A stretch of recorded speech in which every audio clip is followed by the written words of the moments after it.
नवाज के यहाँ आ रहा है, गरीब नवाज गौरी के पास नहीं जा रहे हैं। गजनवी गरीब नवाज के यहाँ आ रहा है, गरीब नवाज गजनवी के पास नहीं जा रहे हैं। खिलजी महबूब इलाही के यहाँ आ रहा है, महबूब इलाही खिलजी के यहाँ नहीं जा रहे हैं। इसी तरह देखो शमसुद्दीन अल्तमश बख्तियार काकी के कदमों में आ रहा है।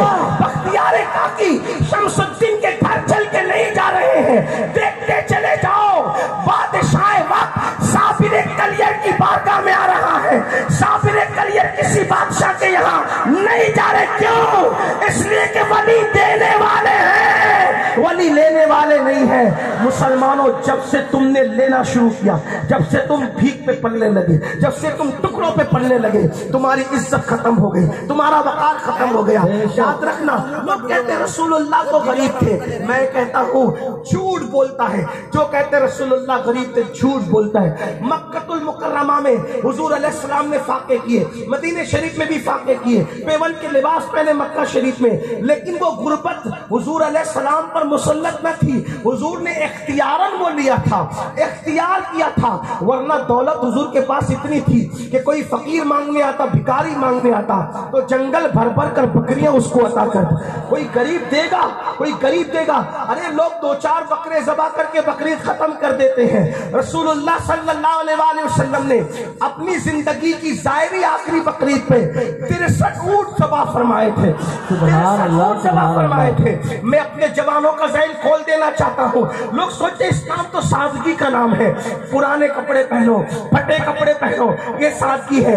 अरे कपड़ों में सादगी नहीं है पगलो, दिल में सादगी है। दिल में कपड़ा कितना भी भारी पहन, लेकिन दिल में घमंड पैदा ना हो, बल्कि दिल के सबसे अच्छा पहनाया, इसलिए तेरा शुक्र है मौला। सुभान अल्लाह, सुभान अल्लाह। सादगी इसका नाम है, सादगी। अच्छी कारों में घूमने का नाम, अच्छी कारों में घूमने का नाम घमंड नहीं।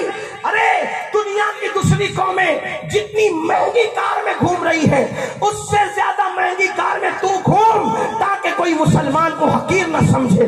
इतना कमा, इतनी मेहनत कर, इतना जमा।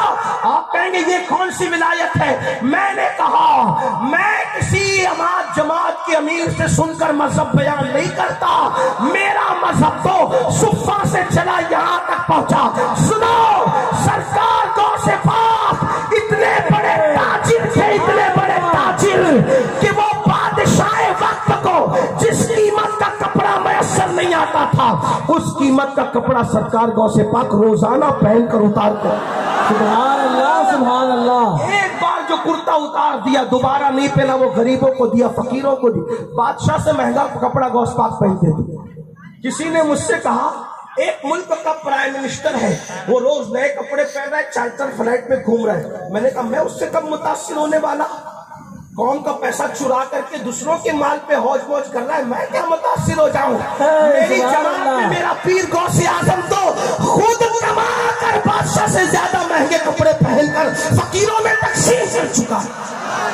सुभान अल्लाह। खुद कमा के पहनो तब तुम्हारी औकात समझ में आए। इसलिए तुमसे कहता हूं, कमाओ, मेहनत करो, लेकिन तुम क्या कमाओगे? तुम क्या कमाओगे जो पूरी रात मोबाइल में गेम खेलते हुए गुजार देते हो और सुबह 12-12, 1-1, 2-2 बजे तक के सोते पड़े रहते हो? गुलाम बनने जा रहे हो दूसरों के। रात को मोबाइल का मिसयूज मत करो, मत देखो गंदी फिल्में, मत देखो पिक्चर, मत देखो सीरियल। रात को जल्दी सो, ऐसा पढ़ के सो, जल्दी उठो। दूसरी कौमें जिस टाइम मार्केट पहुंचती है उससे पहले तुम पहुंचो। सबकी सुबह सूरज निकलने के बाद होती है, मुसलमान की सुबह सूरज निकलने से पहले होती है।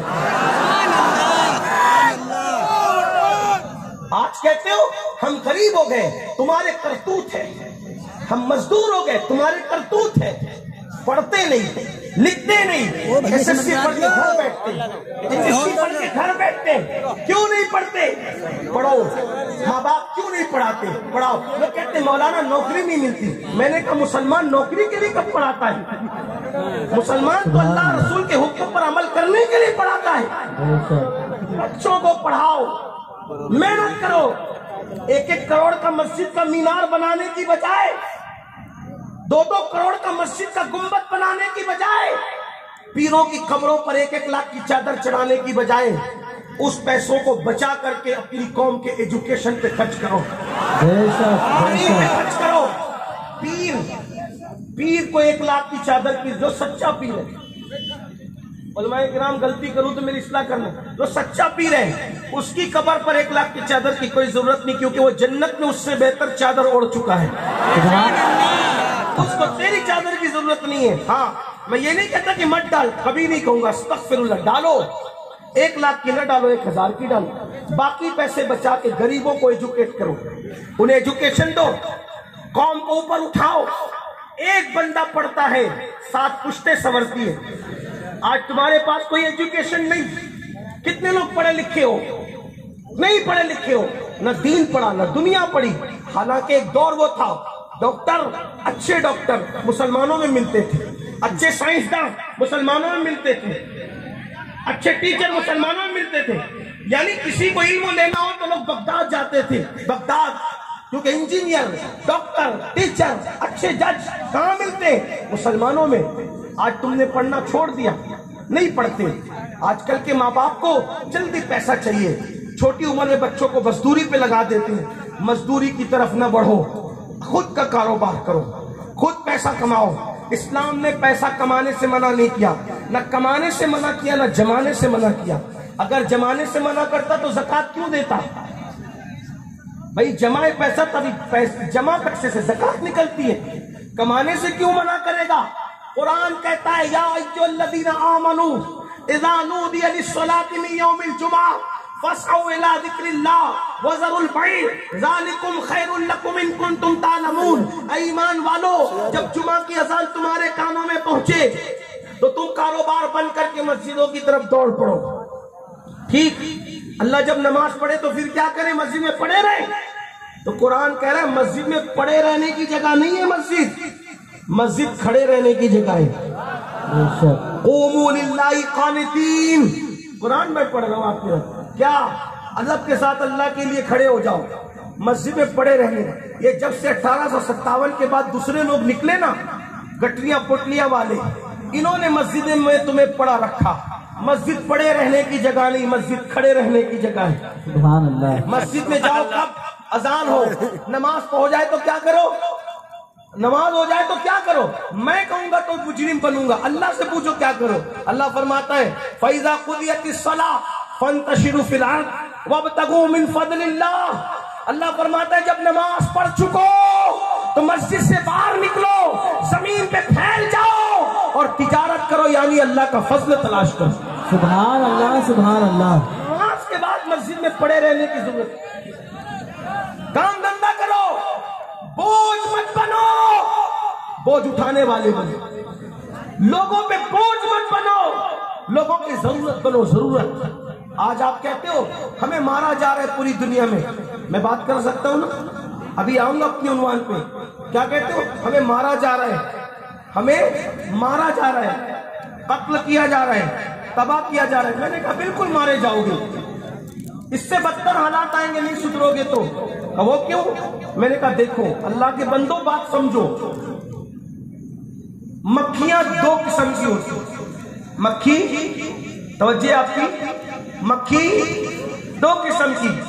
एक मोहल्ले की मक्खी होती है, गली कूचे में घर में मक्खी होती है, उसको क्या कहते हैं? आपके यहाँ भी मक्खी कहते हैं ना। और एक शहद की मक्खी होती है, वो भी मक्खी होती है, दोनों का मुंह एक जैसा, दोनों के पर 2, दोनों की टांगे एक जैसी।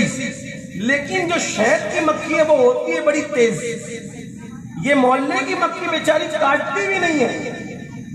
मोहल्ले की मक्खी बोलो कभी काटती है? ये शहद की मक्खी इतनी दहशतगर्द है कि अगर काटती है तो डंक अंदर छोड़ के भाग जाती है, सुझा देती है। यही है ना, है दोनों मक्खी। लेकिन हैरत की बात है, ये भोली भाली सीधी सादी मक्खी और वो मक्खी बड़ी तेज मिजाज। लेकिन इस मक्खी को लोग मारते हैं, बोलो है कि नहीं? इस मक्खी को मारते हैं, और उस मक्खी को मारते नहीं है, फार्म बना बना कर उसको पालते हैं। इसको मार रहे और उसको क्यों? ये मक्खी बोझ है लोगों पर, बोझ, इसलिए मारी जा रही है। और वो मक्खी लोगों की जरूरत है, जरूरत, इसलिए पाली जा रही है। अब अगर चाहते हो दुनिया में सर उठा के जीना, तो लोगों पे बोझ मत बनो, लोगों की जरूरत बनो। लोग तुम्हें पालने पे मजबूर हो जाएंगे।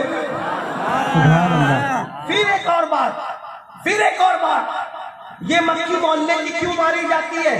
क्योंकि ये पाखाने पे बैठती है, ये गंदगी पे बैठती है, यही है ना, इसलिए मारी जा रही है। शहद की मक्खी कभी पाखाने पे नहीं बैठती, कभी गंदगी पे नहीं बैठती, फूल पे बैठती है, फल पे बैठती है, इसीलिए पाली जा रही है। तो शहद की मक्खी बता रही है, मैं भी मक्खी, वो भी मक्खी, वो पाखाने पे बैठी तो मारी गई, मैं फूल पे बैठी तो पाली गई। तो हमको ये प्रेजेंट किया जा रहा है, गुनाहों के ढेर पे गंदगी पे मत बैठा करो, जुए की गंदगी पे मत बैठा करो, जिना की गंदगी पे मत बैठा करो, शराब की गंदगी पे मत बैठा करो।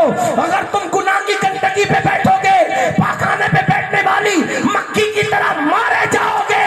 और अगर नेकियों के फूलों पे बैठोगे, तो शहद की मक्खी की तरह पाले जाओगे।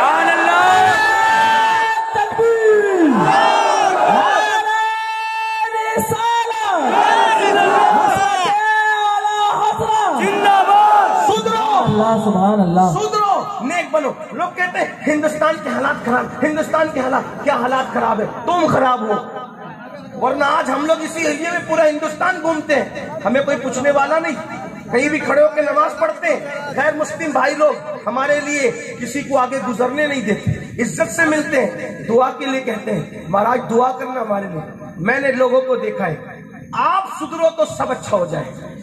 आप ताश के पत्ते खेलते रहो, आप जुआ खेलते रहो, आप माँ बाप को सताते रहो, आप जिना के अड्डे पे जाते रहो, आप शराब के अड्डे पे जाते रहो, अल्लाह लोगों का तुम्हें दुश्मन बनाएगा, अल्लाह बनाएगा दुश्मन, अल्लाह तुम्हें पिटवाएगा, जमीन के ऊपर काफिरों से पिटवाएगा और जमीन के अंदर फरिश्तों से पिटवाएगा।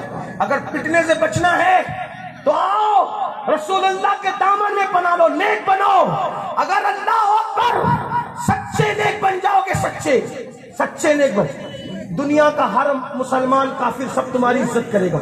लोग कहते हैं हालात खराब है, मैं एक बात बताता हूँ, देखो सच्ची बात, होंगे हमें उससे कोई गरज नहीं है, होंगे हमें उससे कोई गरज नहीं। मैं कोई किसी की तायीद नहीं कर रहा, मैं किसी की तायीद नहीं कर, हो सकता होंगे हो सकता है, लेकिन एक बात आपसे कहता हूँ, हम सुधरे तो हालात कुछ नहीं।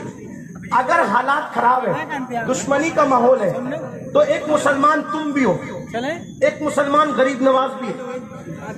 लोग तुम्हें नफरत की नजर से देखते हैं।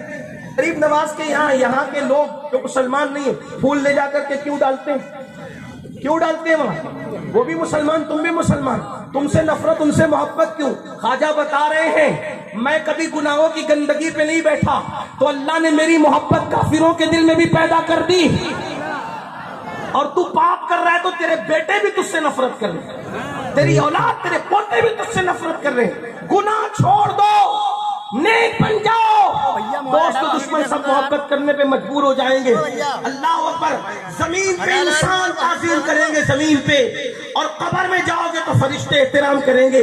मेरे इमाम कहते हैं, नकीरैन करते हैं ताज़ीम मेरी, नकीरैन करते हैं ताज़ीम मेरी, फिदा होके तुझ पे ये इज्जत मिली है। तो मेरे भाइयों, बात दूर निकल गई, ये पैगाम दे रहा था, मजदूरी करने से कोशिश करो बच्चों, आज तय करो मेरे जवानों, कोई छोटा मोटा कारोबार अगर आप समझते हो, छोटा कारोबार लेके बैठूंगा तो लोग मजाक उड़ाएंगे, लोग छोड़ देंगे, लोग मजाक उड़ाते। लोगों को देखोगे तो आप कभी जिंदगी नहीं गुजार सकोगे। आपको अपनी लाइफ जीना है, आपको अपनी जिंदगी जीना है। कौन क्या कहेगा ये छोड़ दो, मेरा फायदा किसमें वो करो, मेरी लाइफ किसमें बनती वो करो। और मेरे आका ने फरमाया सल्लल्लाहु अलैहि वसल्लम कि जो हलाल रोजी के लिए इज्जत की जगह, हलाल रोजी के लिए जिल्लत की जगह खड़े रहता है, अल्लाह कयामत के दिन उसको इज्जत का ताज पहनाएगा। सुभान अल्लाह। मत परेशान हो, बात दूर निकली। आइए, टाइम की किल्लत है, उसी पर आते हैं। जनाब अबू तालिब अपने भतीजे हजरत मोहम्मद रसूलुल्लाह के पास पहुंचे और कहा, भतीजे शहजादे, तुमको खदीजा का माल लेके जाना है। यही बात चली थी, भूल तो नहीं गए? थोड़ा इसका ख्याल आपको रखना है। मैं इधर